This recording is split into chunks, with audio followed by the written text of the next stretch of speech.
Bonjour et bienvenue sur la chaîne L'Actu l'UTA. Depuis plus d'un an maintenant, les prix à la consommation n'arrêtent pas de grimper et remplir son caddie devient de plus en plus difficile. Alors, dans cet épisode, on revient sur tout ça et on va parler des chaînes de supermarchés qui se gavent sur notre dos.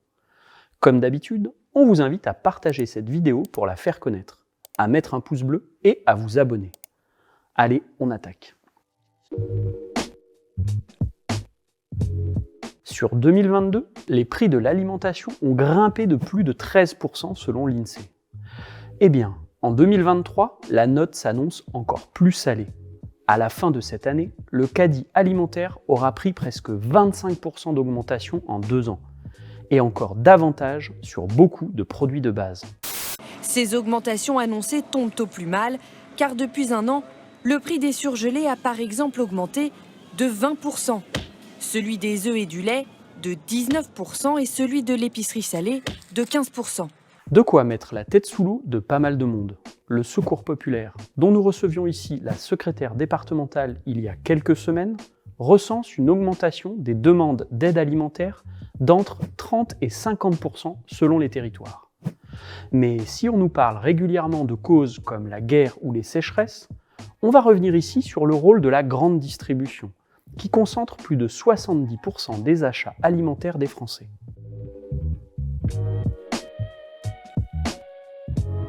On parlait d'un prix du caddie en hausse de 25%.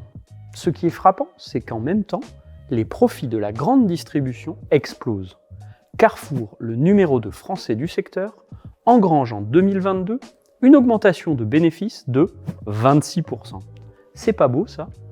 Sachant qu'en amont de la chaîne, les industriels de l'agroalimentaire spéculent et imposent des hausses de prix.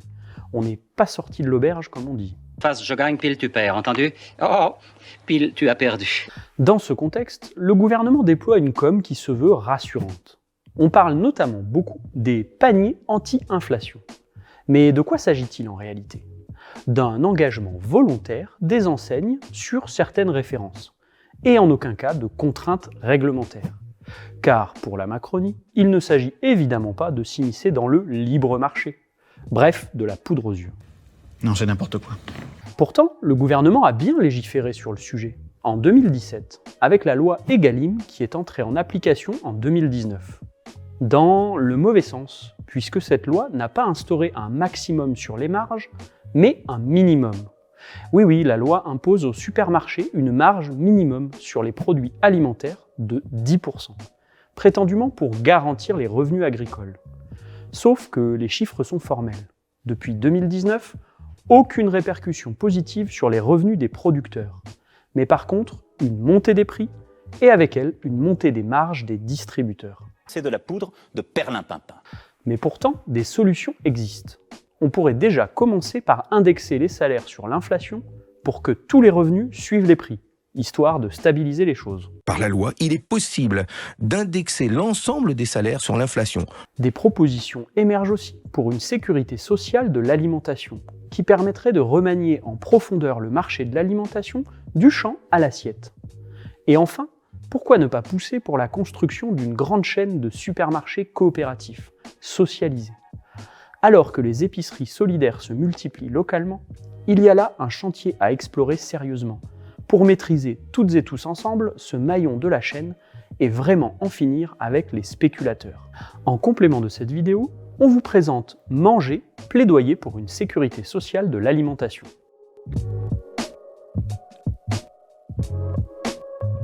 Marie-Noëlle Bertrand, ancienne journaliste à l'Humanité, et Dominique Paturel, professeur à l'Institut national de recherche pour l'agriculture, y brossent les enjeux autour de cette proposition qui pose des questions de droits des citoyens, mais aussi de structure de l'industrie agroalimentaire et de démocratie.